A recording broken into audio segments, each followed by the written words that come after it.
본 방송에서 제공하는 투자 정보는 투자 판단에 대한 조언입니다. 방송에서 제공하는 주식의 가치, 가격 상승 및 가격 하락에 대해서는 방송사에서 보장하지 않습니다.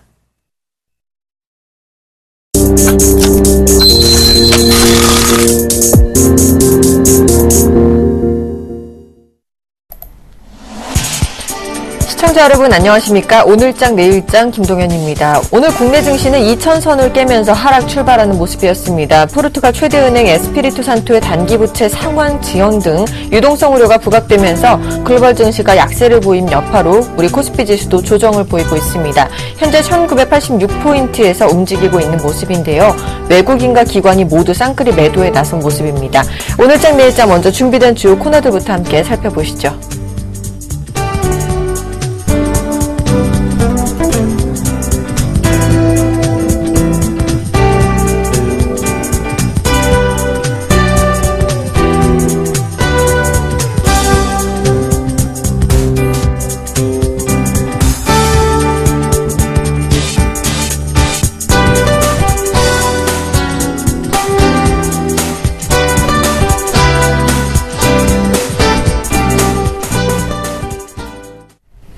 먼저 오늘 우리 시장 어떤 이슈가 영향을 미쳤을지 대신증권 투자컨설팅부의 최진 책임연구원 연결해서 오늘장 이슈 점검과 내일장 전략까지 세워보도록 하겠습니다. 안녕하십니까? 예, 안녕하십니까? 네, 포르투갈 최대은행이 채무 상환 지체 영향으로 글로벌 증시가 휘청인 가운데 우리 증시 역시 미칠 영향이 굉장히 궁금합니다. 자세한 설명 좀 부탁드리겠습니다. 예, 한동안 안정세를 나타냈었던 유로발 리스크가 재차 부각되면서 국내 증시 역시 코스피 지수가 금일 2000선 아래로 내려앉은 상황인데요. 지난 5월 중 구제금융을 졸업하면서 안정권에 접어들었다고 판단했었던 포르투갈은 간밤 대형 은행사 하나가 단기 부채 상환을 연기한다는 소식이 전해지면서 유럽 및 미국 증시가 조정 흐름을 나타내는 모습이었습니다. 미국 같은 경우 고용지표 호전 소식에 일단 낙폭은 축소되는 모습이었지만은 유럽 증시를 비롯해서 리스크 관련 자산들은 조정을 보였었고, 이에 반면 금을 비롯해서 미국 국채 및 일본 엔화 등 안전 자산 쪽에 관심이 쏠리는 상황이었습니다. 이에 국내 코스피 지수 같은 경우에서는 장 초반 2000선 초반 밑에서 출발을 했었는데요. 1990선을 놓고 현재 등락을 거듭하고 있는 상황이고요. 업종별로는 국내 기관들의 차익 매물이 지속되고 있는 상황에서 시총 관련 대형주들이 약세를 보이고 있는 반면 상대적으로 모멘텀 관련 중소형주들만 오름세를 나타내고 있습니다. 현재 포르투갈 이슈를 가지고 장기화될 수 있을 것에 대한 우려감도 일부 있을 수 있겠지만 포르투갈 정부가 앞서 은행권의 증자를 단행한 점과 은행권에 대한 방화벽 설치를 했다고 하고 있어서 우선은 우려를 갖기보다는 지켜보자는 심리가 강해지는 상황입니다. 다만 선진국 증시 같은 경우에서는 최근 차익 실현에 대한 요구가 커져 있는 상황에서 최근 발표되고 있는 유럽 경기 지표의 부진 소식에 따라서 시장의 흐름은 좀 더 약해져 있는 상황이고요. 이에 상대적으로 피해갈 수 있는 개별주들의 흐름이 지속되고 있는 모습입니다. 네, 오늘 주말을 앞둔 금요일입니다. 마지막으로 오늘장 전략 좀 세워주실까요?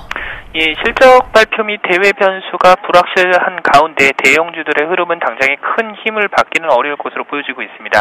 이에 반면 최근 코스닥 등 개별주들의 흐름은 이슈에 따라 올라가는 주식들이 계속 올라가는 흐름을 보여주고 있는데요.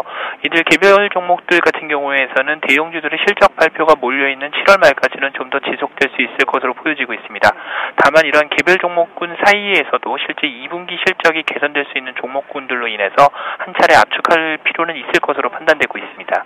네, 실적이 개선되는 개별 종목군들을 잘 유심히 보겠습니다. 지금까지 대신증권 컨설팅랩 최진 책임연구원과 함께했습니다. 오늘 말씀 감사합니다. 네, 감사합니다.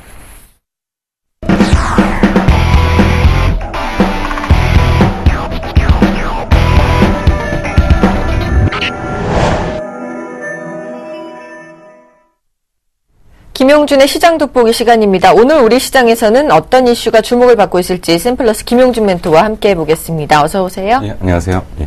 네. 글로벌 증시와 국내 증시의 현 주소를 살펴보고 또 그에 대한 투자 전략까지 세워주신다고 하셨는데요. 자세한 내용 전해주시죠. 앞부분에서 대충 이제 말씀을 좀 하셨던 부분이 이제 중복되는 내용이라서 일단 그 언급은 좀 피하고요. 일단 그러니까 미국 시장하고 유럽 시장이 이제 조정을 받았습니다. 물론 이제 포르투갈이 이제 빌미는 됐긴 했는데, 우리는 시장을 갖다가 그런 관점에서 좀 보기보다는 이런 관점에서 좀 한번 해석해 봐야 되지 않을까 좀 생각이 듭니다. 결국 이제 미국하고 유럽이 이제 조정을 받았던 가장 큰 이유는 결국은 그 상승, 그러니까 그동안 너무 올랐던 거에 대한 분명한 피로감이 좀 느껴지면서 차익에 대한 욕구들이 좀 강했던 상황에서 결국 그거에 대한 어떤 빌미가 좀 되지 않았나 좀 생각이 들고요.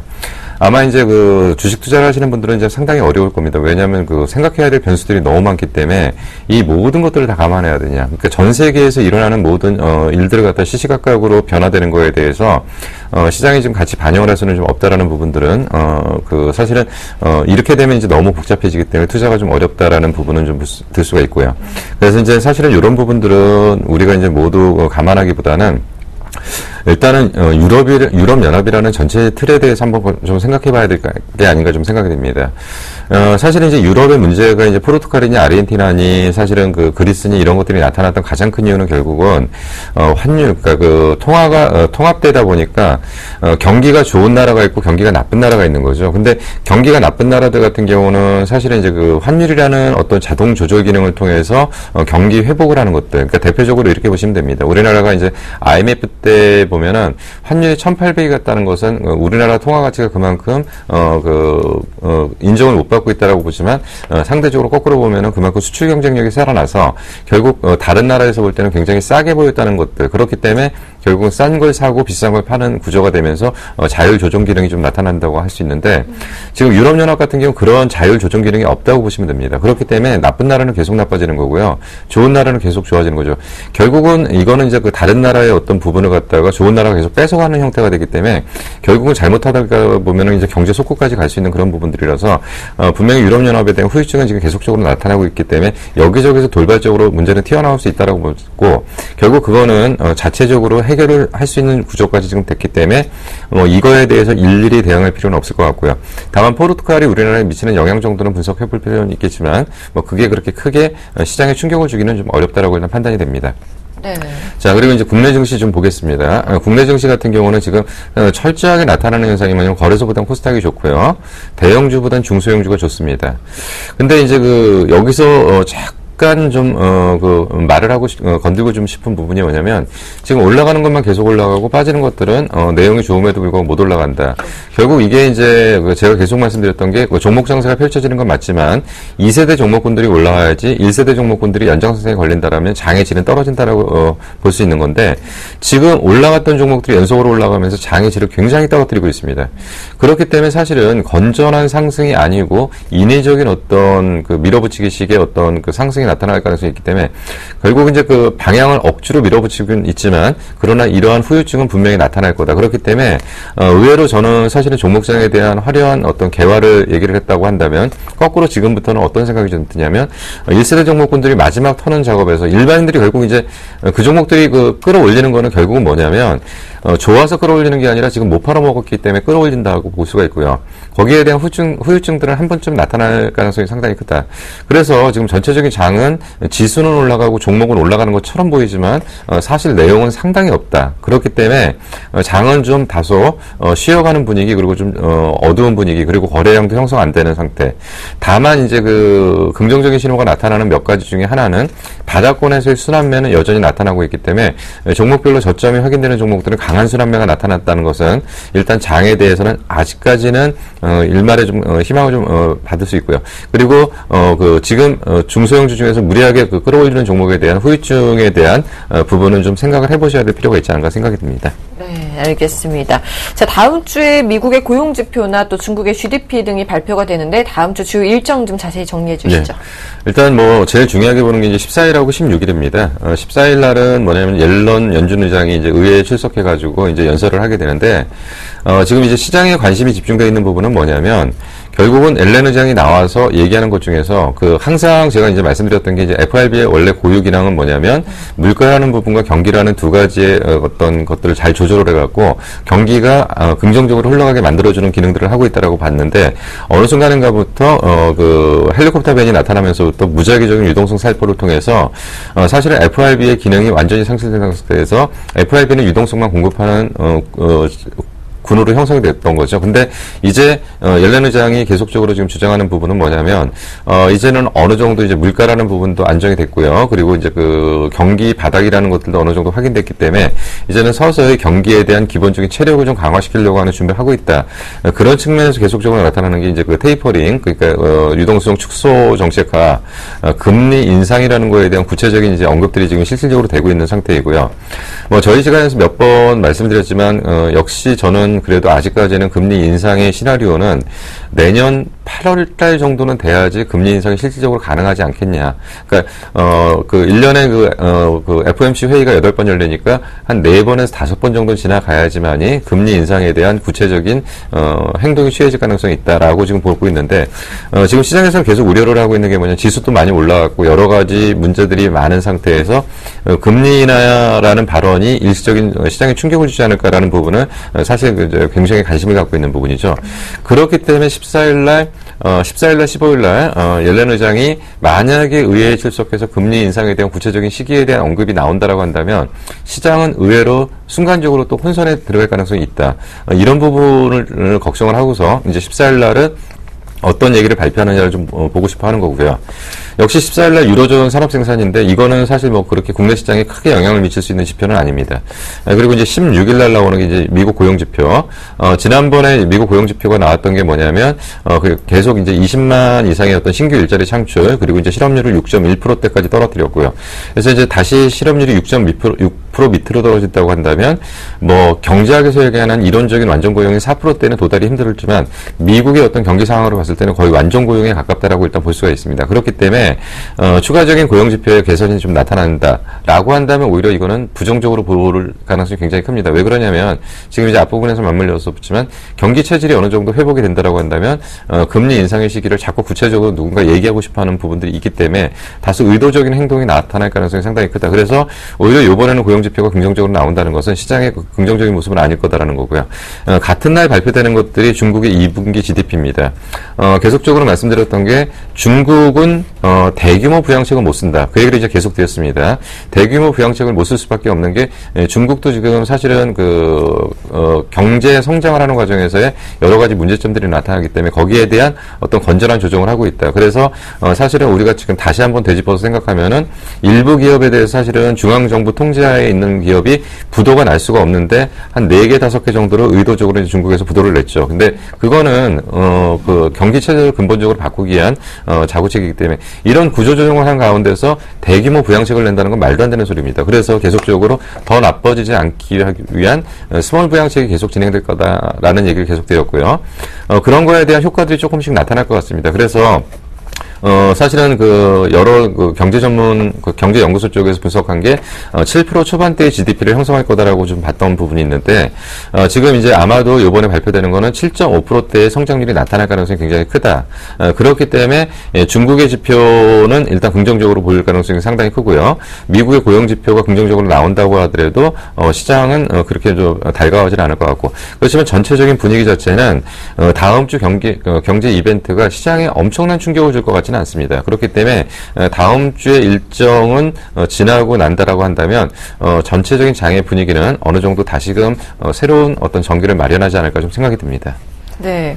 시장 전문가들 예상과는 다르게 계속 중소형주들의 랠리가 이어지고 있습니다. 이 랠리는 언제까지 이어질까요? 시장 전문가들은 아니고 몇몇 대형주를 선호하는 분들이 사실 이제 대형주 장세를 계속 부르짖는 거고 네. 그분들은 장이 올라가든 내려가든 계속 대형주면 좋다고 얘기하시는 분입니다. 그렇기 때문에 시장 전문가들이 대형주가 간다라는 얘기를 모든 사람이 똑같은 시각으로 보기는 어렵고요. 네. 지금 이제 저희 쪽에서는 계속적으로 이제 중소형주 강세를 이제 말씀드렸던 거고 그것이 이제 실질적으로 지금 나타나고 있는데 제가 말씀드렸지만 중소형주 강세는 1, 2년 안에 끝날 게 아니라 상당히 중장기적으로 이루어질 가능성이 있다. 그런 상황을 지금 계속 말씀드렸던 거고요. 일단 요번에 이제 굳이 이제 이유를 지금 찾고 있는 분들이 이런 얘기를 하는 겁니다. 이제 중소형주 강세의 이유를 잘 모르니까 찾는데 해석을 이렇게 하는 거죠. 지금 2분기 대형주 실적에 대한 실망감 때문에 중소형주 쪽으로 일시적으로 수급이 쏠린 거다. 결국 실적 발표 이후에는 다시 중소형주가 아니라 대형주 장세로 돌아설 거다. 이분들의 논리는 이겁니다. 물론 이제 그런 부분들이 전혀 시장의 어떤 방향하고 틀리지는 않습니다. 그렇지만 그렇기 때문에 이제 여기서 이제 공통점은 하나가 뭐냐면, 그렇다면 중소형주 강세는 7월 말까지 진행된다는 것은 이쪽에서 얘기하고 저쪽에서 얘기하고 똑같다는 얘기죠. 근데 문제는 뭐냐면 7월달 이후가 더 문제가 된다는 거죠. 그럼 7월달 이후에 중소형주가 계속 가면은 이제 더 이상 설명할 수 있는 방법이 없는 거죠.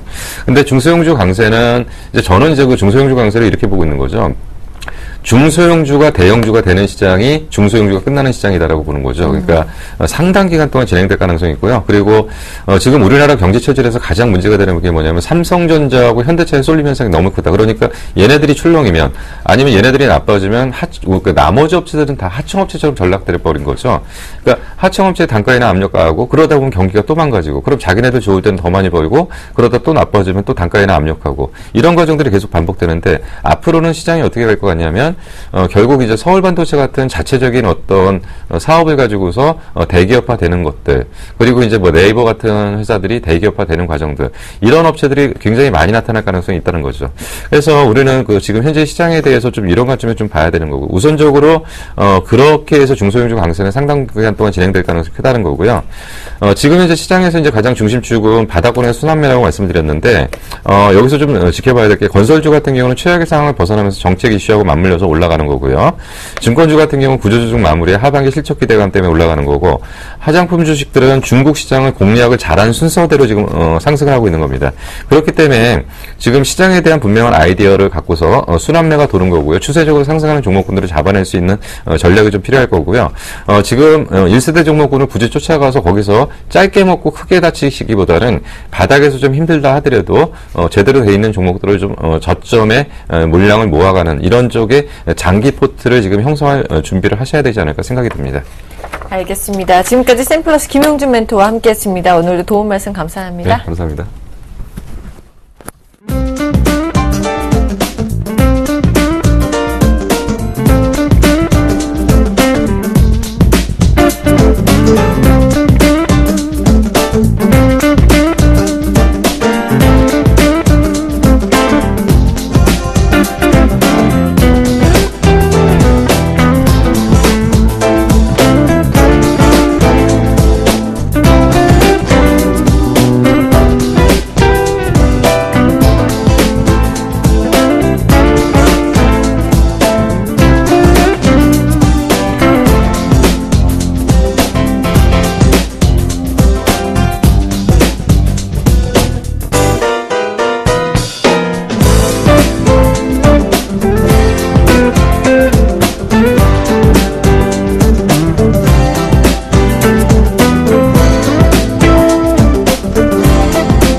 안녕하십니까, 나무는 멘토입니다. 금요일입니다.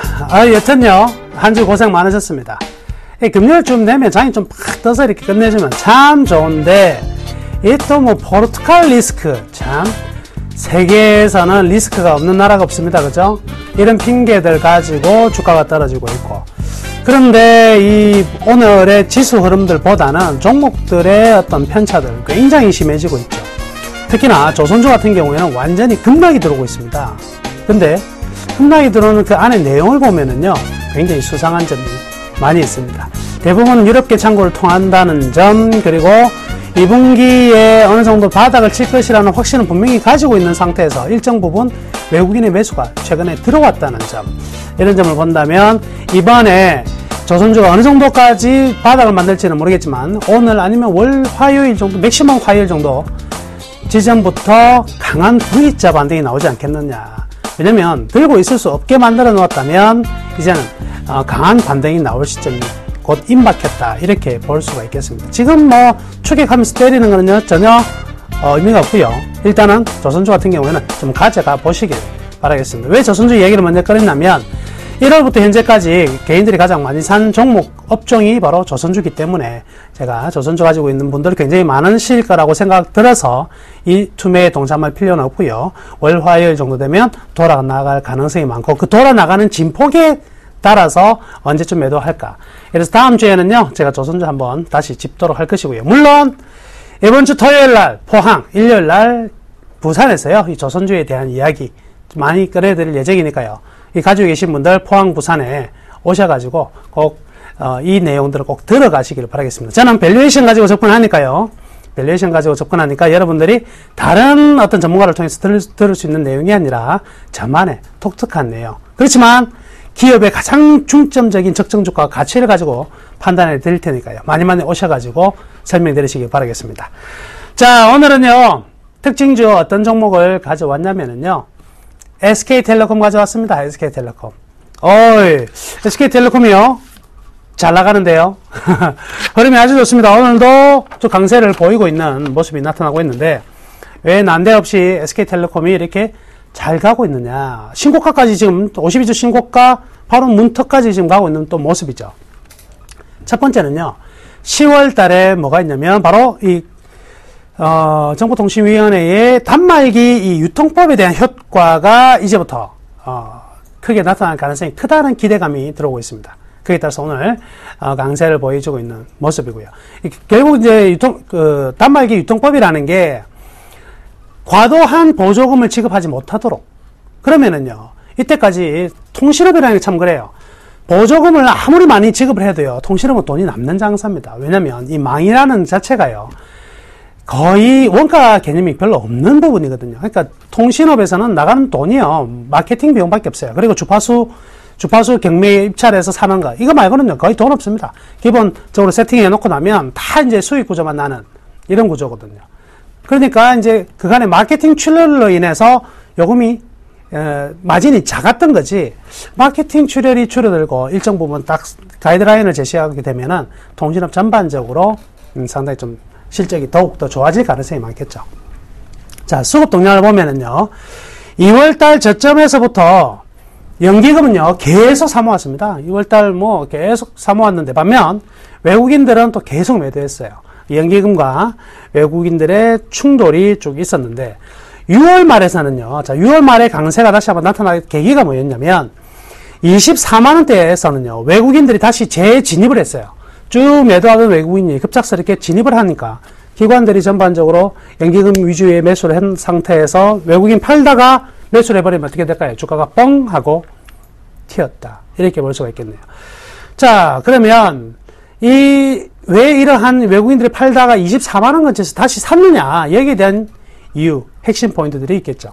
첫 번째는요, 세계 최초입니다. 최초. 텔레비전에서 선전 많이 하네요. 텔레비전에서 LTA 해가지고 뭐 잘생겼다, 뭐 모르겠습니다. 잘생긴 게 뭐 얼마나 대단한지 모르겠지만 광고 엄청나게 하고 있습니다. 그죠? 이게 세배 빠른 LTE입니다. 그죠? 이 부분에 따라서 이게 이제 빨라지면 뭐가 좋느냐? 결국 뭐예요? 새로 가입하는 사람은 이제 LTA가 아니라 LTA를 한다는 거죠. 새로 가입하는 사람들은요. 그러면 이게 그냥 마냥 속도만 빨라졌을까요? 돈 더 받겠죠. 그러니까 전체적인 인당 매출액이 증가됩니다. ARPU라고 그러죠. 매출액이 증가될 수밖에 없다. 이 부분이 있고요.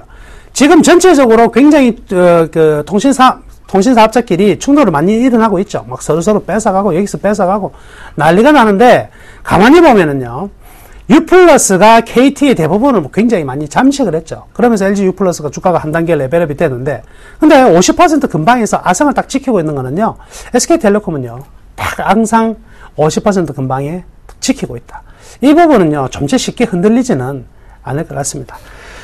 자, 24만원이라는 가격에서 왜 외국인이 매수를 했느냐. 그리고요, 역시 제가, 이 대박 플러스 시간, 투맨쇼 시간을 통해서 SK텔레콤 추천해 드렸었는데, 그때 동일한 내용일 수도 있습니다. 바로 뭐냐면, SK텔레콤이요, 통신 부분하고 비통신 부분이 있어요. 비통신 부분이 뭐냐면, 자회사와 연결된, 과거에 이제 로엔 같은 어마어마한 사업도 있었고요. 그리고 지금 같은 경우는 대표적인 게 뭐가 있습니까? SK 하이닉스 지분을 많이 가지고 있죠. 여기 지분에 대한 평가이익이 안 들어가 있습니다, 지금. 근데 지금 지분 가치가요, 1분기 말 대비 지금 2분기 말 6월 30일 기준으로 하면은요, 약 한 4만 한 6천 원 정도의 지분 가치가 업그레이드가 됐어요. 그러면 지금 우리 증권사들이 설정하고 있는 일반적인 어떤 목표가는 평균가가 한 27만 원 정도인데, 그게 4만 6천 원 얹어버리면 30만 원 훌쩍 넘어가 버리는, 27만 원에서 31만 원대로 확 올라갈 수밖에 없겠죠. 이런 가치가 잠재적으로 들어가 있다.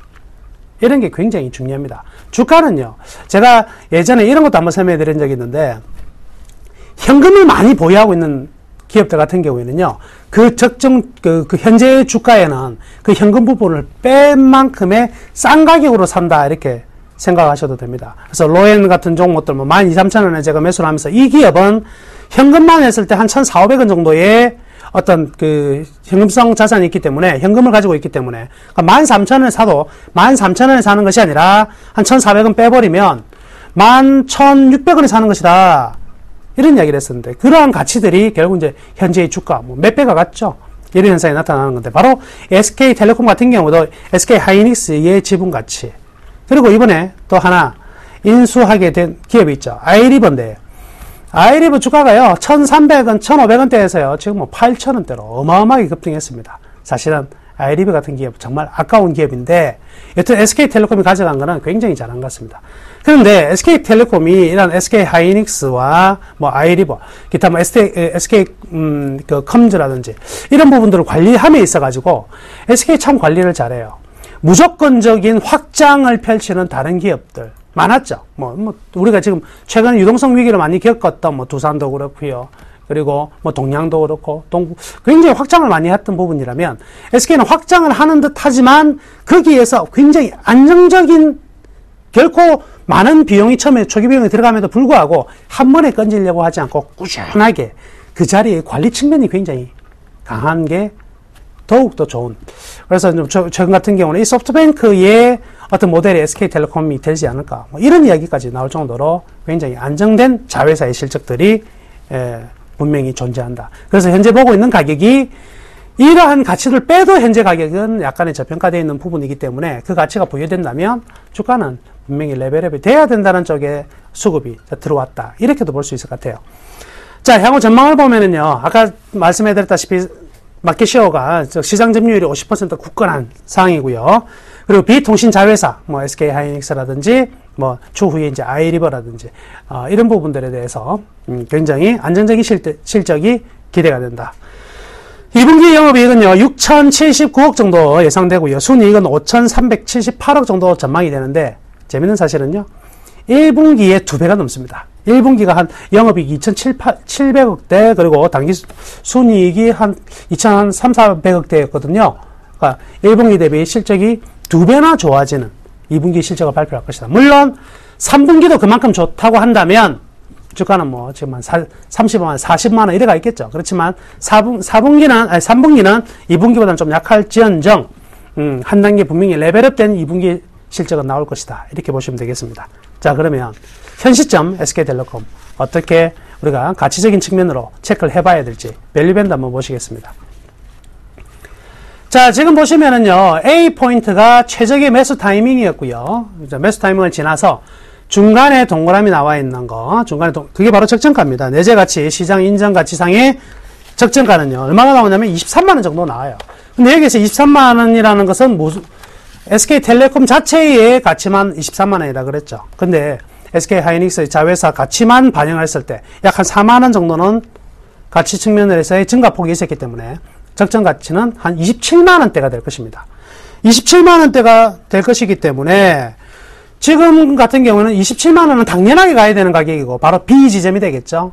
B 지점이 바로 27만원이고, 그 다음에 차후에 자회사의 안정된 성장과 그리고 3분기 적정한 컨센서스의 실적만 만들어낸다면 B 지점을 넘어서는 최상단, 저 빨간색 있죠. 제일 높은 상단, 저 가격이 29만원대가 될 것인데 29만원대까지도 상승이 가능할 것이다. 그래서 최종적으로 여러분들한테 매매 전략을 다시 한번 정리해드리면은요. 1차 목표가 27만원 정해두시고요. 2차 목표가 29만원으로 딱 설정을 해서 현 시점부터 조정시마다 분할 매수한 다음에 1차에 일단 뭐 반매도, 2차에 반매도 이런 전략 뭐 충분히 가능하지 않겠나 이렇게 말씀해 드릴게요. 그래서 SK텔레콤만큼은 지수와 좀 다른 방어적 측면도 강하고 그렇기 때문에 포트에 이런 종목 한 종목 들어있는 거는 굉장히 계좌의 안정성에 도움이 될 수 있는 부분이고 현재의 성장 가능성도 있으니까 SK텔레콤 조금씩 조정시마다 분할 매수해보자 이렇게 말씀해 드리면서 마치도록 하겠습니다. 주말 포항 부산에서 여러분들 뵙겠습니다. 감사합니다.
안녕하십니까, 김선일 멘토입니다. 네, 시장 분위기가 점차 안 좋아지고 있다 이렇게 볼 수가 있을 것 같아요. 자, 더 많이 밀립니다. 0.85% 코스피가 밀리고 있고요. 1985포인트. 그리고 코스닥은요 0.44% 556포인트 정도의 상황을 좀 보여주고 있습니다. 자, 많이 힘드십니까? 하지만 이 방송에서 말씀드리고 있는 종목들은 변함이 없습니다. 자, 그리고 뭐 이따도 말씀드릴 거지만 꾸준하게 좀 올라갈 수 있는 그런 종목군들 바로 뭡니까? 개별주들이죠. 제가 어제도 같은 말 드렸는데 오늘도 제가 작가님한테 딱 이 내용 멘트를 드렸는데 어제랑 똑같은 거라고 하시더라고요. 저도 몰랐어요. 개별주 전성시대라고 제가 보내드렸는데 오늘 시장에서 정말 개별주들 특징적인 종목들 막 반등을 크게 하고 있습니다. 네. 제가 비록 방송에서는 정리했던 이지바이오 지금 9% 이상 급등 중에 있어요.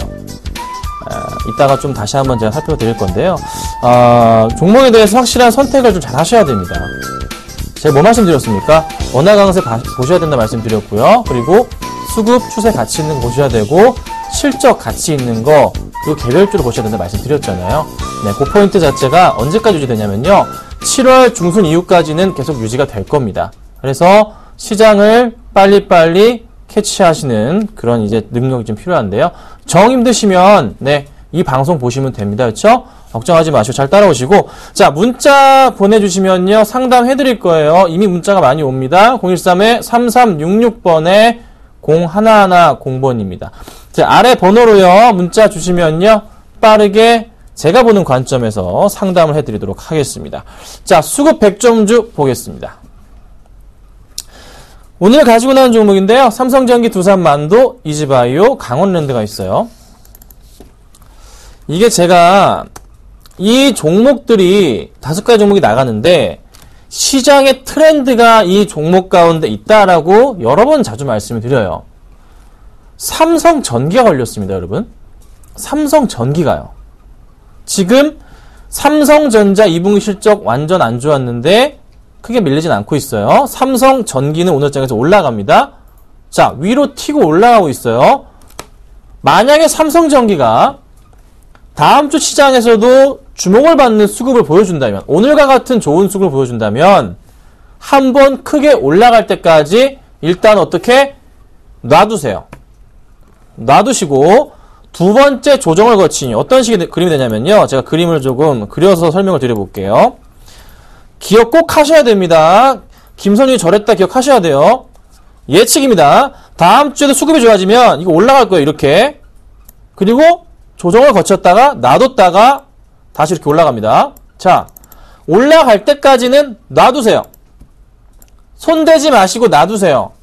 그리고 나서 요렇게 꺾이면서 조정이 나옵니다. 나오고 난 다음에 다시 반등을 주면서 요 포인트에서 수급이 들어올 거라고요. 어이구, 이렇게 하니까 안 보이네요. 네. 요 포인트에서 수급이 들어올 거라고요.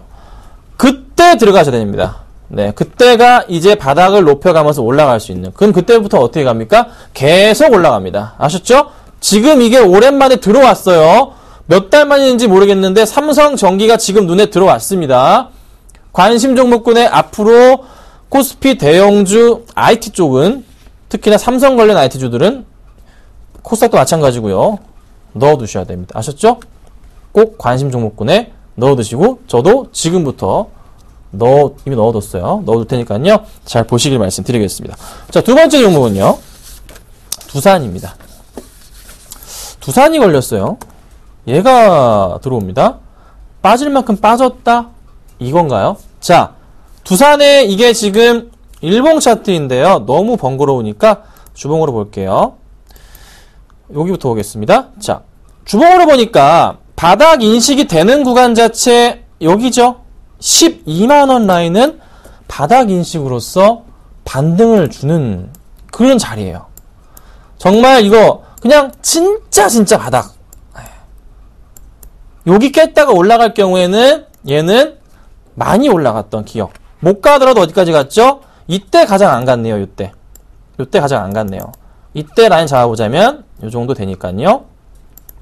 13만원까지는 올라갈 수 있겠구나 라는 생각을 해봅니다. 13만원 정도까지는. 그 다음 정도 갈 수 있겠죠. 자, 그러면 다시 일봉으로 가서 제가 13만원 말씀드렸어요. 여기입니다. 여기였고요. 자, 고민을 해보자면 13만원 부근은 또 보니까 61, 120 여러분 가장 좋아하는 뭐 골드크로스 최고의 골드크로스 자리이기도 해요. 그런데 그때마다 맞고 떨어졌던 기억은 어쨌든 있단 말이죠. 가능성 보이죠, 그렇죠? 지금부터 13만원까지 가면은 몇 프로 드시는 겁니까? 7% 정도 가능하잖아요. 괜찮아 보이네요, 제가 볼 때는. 단 다음 주 월요일도 수급이 좋게 들어온다면, 오늘 좋아요, 들어온다면 그때 한번 노려보시라고 말씀드리겠습니다. 자, 그 다음엔 만도입니다. 와, 만도는요, 네, 우리 나무노 멘토님이 정말 짱이신 것 같아요. 네.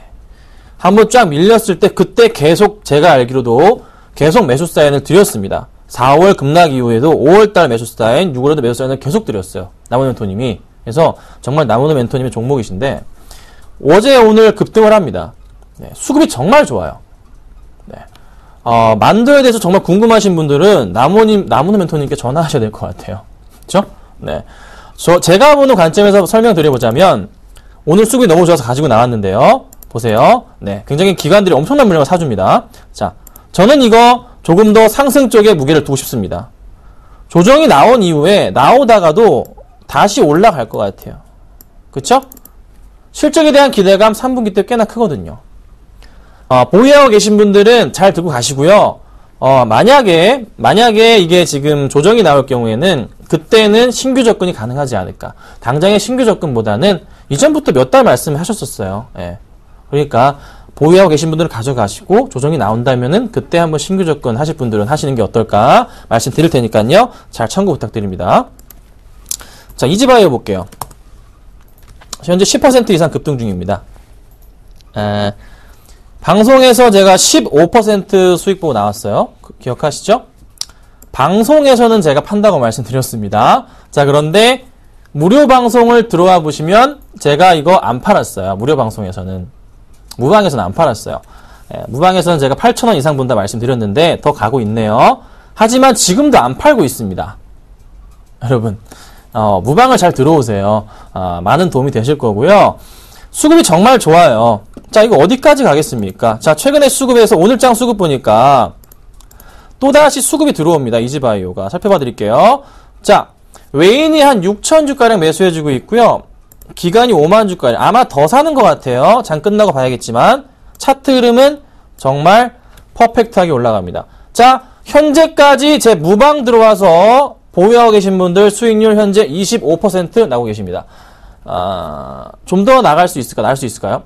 네, 가능하다는 판단인데 앞으로는 제가 방송상으로는 수익을 많이 내진 않을 겁니다. 그렇죠? 네. 공개 방송에 들어오셔서 조금 같이 보시면 어떨까? 제가 좀 더 자세한 얘기를 편하게 할 수가 있잖아요. 그렇죠?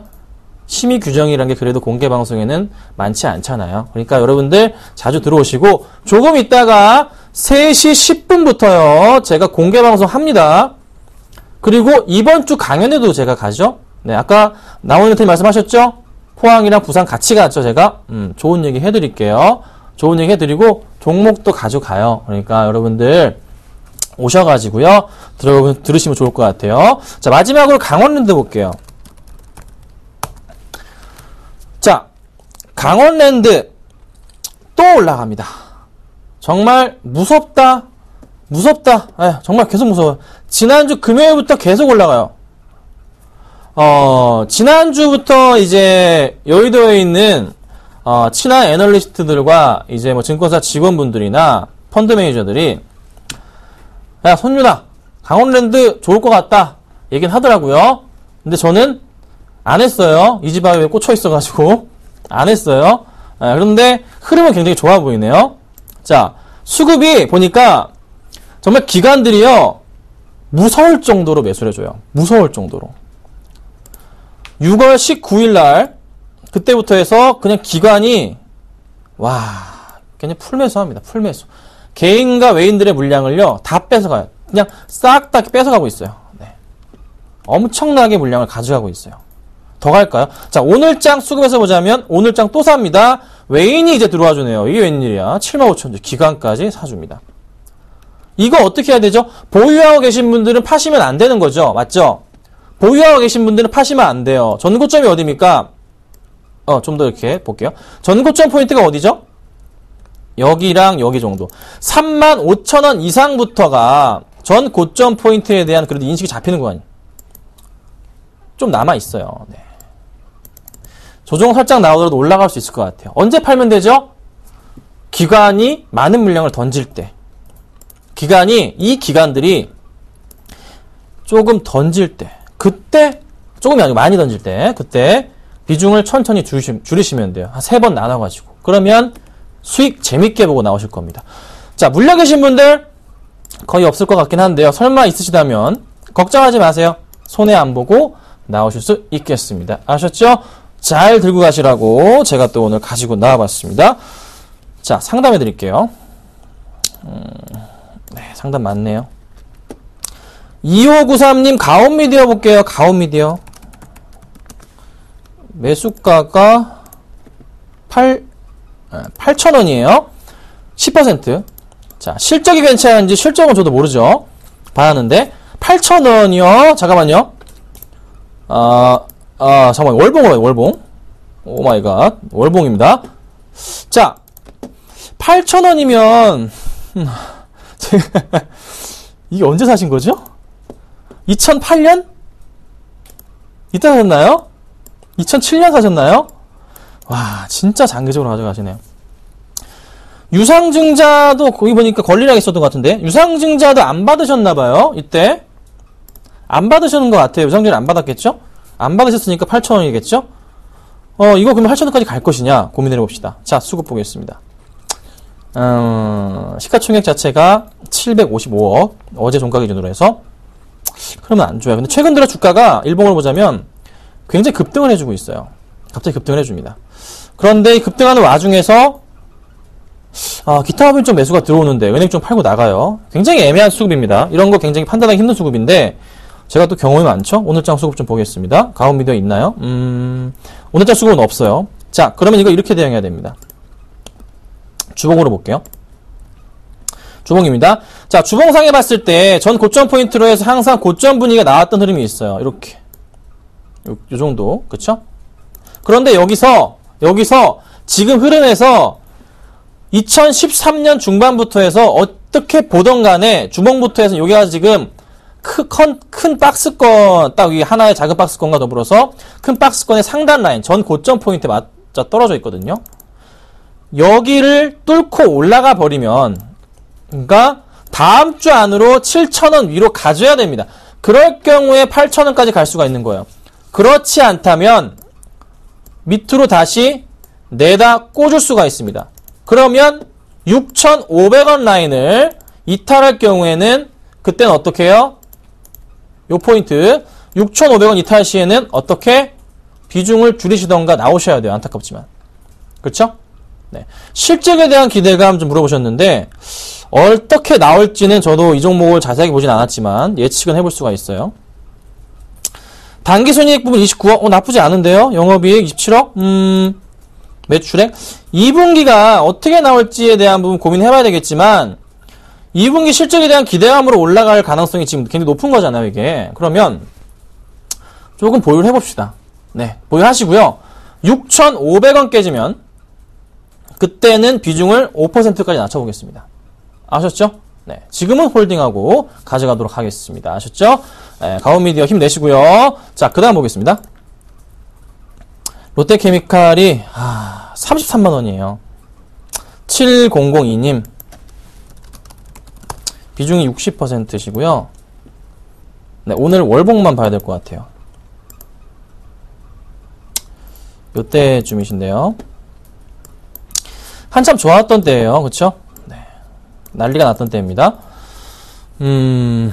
지금 흐름에서 이제 제가 이전에 종목을 한번 이제 가지고 있다가 그냥 제가 싹 정리를 했어요. 한번 일본으로 가서 언제 정리를 했냐면 이날 제가 정리를 다 했습니다. 롯데케미칼은 뭐 거의 그냥 수수료 떼기하고 정리를 했어요. 아실 거예요. 뭐 그 당시에 제가 7월 초에 갖고 있는 대형주 제가 다 뺐잖아요. 삼성전자 실적 봐야 된다 하면서 다 뺐습니다. 그리고 나서 쫙 다 내려왔는데 롯데케미칼은 다시 갈 수 있는 종목이에요. 언제 가는지 제가 가르쳐 드릴게요. 언제 갈 건지. 시장의 흐름을 봐야 됩니다. 자, 이번 주부터 해서 7월 들어서부터 해서 중소형주들이 개별주들이 제가 움직이고 잘 가고 제가 또 개별주 위주로 해서 많이 말씀을 드리고 있죠. 자, 그리고 나서 언제까지 유지해야 되냐면 7월 중순 이후 한 7월 20일 정도까지는 대강 그 정도 포인트까지는 개별주 장세가 계속될 겁니다. 그 이후에 코스피는 약세 흐름이에요. 그 이후에 이제 개별주 코스닥 실적 장세가 오기 때문에 7월 말부터 해서는 또다시 코스피 쪽으로의 강세장이 연출이 될 겁니다. 자, 그 다음에 8월 코스피 강세장이 8월 말까지 유지가 될 거예요. 그리고 나서부터 해서 그럼 다시 코스피 꺾이냐? 아니에요. 그 이후부터 해서는 코스피랑 코스닥이 8월 말부터는 정말 다 같이 잘 갈 거라 보고 있거든요. 저는 올해 안으로 지수가 2100포인트 넘을 가능성에 대해서 베팅을 합니다. 9월달 이후부터 해서는 양 지수가 모두 다 잘 갈 거라고 보고 있는데요. 3분기 실적에 대한 기대감은 네, 변함이 없거든요. 괜찮거든요. 그럼 롯데케미칼은 언제부터 가냐? 9월도 괜찮다고 했고 제가 8월도 괜찮다고 했죠. 실적 발표 끝난 이후에 이번 달 발표 끝나고 나서 한 말부터 해서는 괜찮게 움직일 거예요. 그때부터 해서 다시 민감주들이 랠리를 시작합니다. 네. 그때 제가 개별주 버리고 다시 대형 민감주로 들어올 겁니다. 방송을 보시면 제가 어떤 종목을 관심주로 제시하는지 아시잖아요. 지금 다 개별주잖아요. 그땐 제가 또 싹 다 바뀝니다. 아셨죠? 참으셔야 됩니다. 힘들지만 참고 기다리셔야 돼요. 네, 지금까지 오래 기다리셨잖아요. 네, 또 기다리셔야 됩니다. 그때 제가 만약에 롯데케미칼을 거론한다. 그때는 어떻게 하셔야 되죠? 추가 매수 비중 확대하셔야 됩니다. 아셨죠? 기억하시고 방송 잘 보시라고 말씀드리겠습니다. 자, 하나만 더 할게요. KG 이니시스 보겠습니다. 7096님. 단가가 16,000원. 네. 자, 이니시스는요, 제가 한번 여기서 이 방송에 들고 나왔다가 비중 20%까지 했다가 마이너스 20% 딱 손절치고 사과 방송 한번 했었습니다. 그렇죠? 아픈 기억이 있는 종목이에요. 다시 올라갑니다. 왜 올라가죠? 결국 실적입니다. 제가 2분기 실적은 좋은 거 분명히 알고 있었지만 손절을 쳤죠. 너무 흐름이 깨져버리니까 참을 수가 없었습니다. 네. 그래서 팔았었는데 10,000원 초반까지 갔다가 다시 최근에 급등을 합니다. 이후 역시 실적이죠. 수급도 굉장히 갑자기 많은 물량이 들어와주고 있어요. 자, 오늘장 수급도 보니까요. 나쁘지 않네요. 매수가까지 갈 겁니다. 제가 지금 전자결제주 중에서 KG그룹주 째려보고 있습니다. 절대 팔지 마시고요. 가져가세요. 3분기는 실적이 더 좋다는 거 잊지 마시고 힘내시고 가져가시면요. 분명히 목표가까지 갈 수 있으니까요. 잘 홀딩하시라고 말씀드리겠습니다. 자, 지금 들고 있는 종목 좀 볼게요. 네, 요거밖에 없어요. 모두투어 0.4% 마이너스고요. 한국항공우주 마이너스 0.2%입니다. 오르지도 않고요. 떨어지지도 않습니다. 그냥 움직이고 있습니다. 하지만 이 종목들이 갑자기 어느 순간 이지바이오처럼 급등할 겁니다. 여러분, 모두투어랑 한국항공우주는 정말 좋은 종목들이에요. 실적이 정말 좋아요, 2분기에. 없으신 분들은 빨리 10% 네, 비중을 담아보세요. 괜찮으실 겁니다. 저라면 10%씩 매수합니다. 저는 방송주, 저 못 삽니다. 여러분, 못 사요. 저는 못 산다고요. 네, 사면 안 되기 때문에 못 산다고요. 그러니까 여러분들 도움 드리잖아요, 제가. 잘 따라오시고 보시면 될 것 같습니다. 저 조금 있다가 공개 방송하는 거 잊지 마시고요. 그리고 또 하나 뭡니까? 강연해야죠. 또 한 번 안내해 드릴게요. 자, 내일입니다. 내일 드디어 서울경제TV에서 처음으로 포항을 갑니다. 네, 포항을 가요. 포항이 참 그 교통편이 여기서 가기 굉장히 애매해요. 5시간, 한 6시간 정도 걸릴 것 같아요, 가는데. 네, 오늘 저녁에 출발할 것 같습니다. 가서 준비를 할 거고요. 토요일 날 가고요. 오후 2시입니다. 그리고 부산은요, 부산일보예요. 네, 부산진역 5번 출구, 7번 출구, 부산진역에서 일요일 날 오후 2시에 합니다. 네, 굉장히 많은 분들이 저를 기다리고 있습니다. 네, 저희 회원분들도 지금 굉장히 저를 기다리고 있는데요. 같이 오셔가지고 좋은 정보 많이 가져가시면 좋을 것 같습니다. 아셨죠? 자, 여러분, 저는 방송 여기까지만 하고요. 조금 있다가 원래 3시부터지만 제가 3시 10분부터 공개방송 할 테니까요. 많이 들어오셔가지고 또 질문 마구주시면 좋을 것 같습니다. 감사합니다.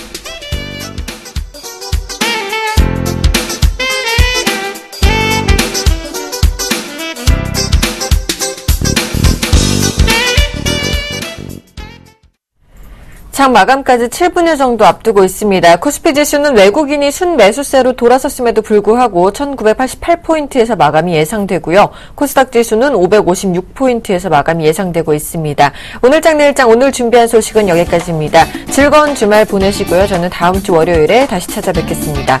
시청해주신 여러분 감사합니다.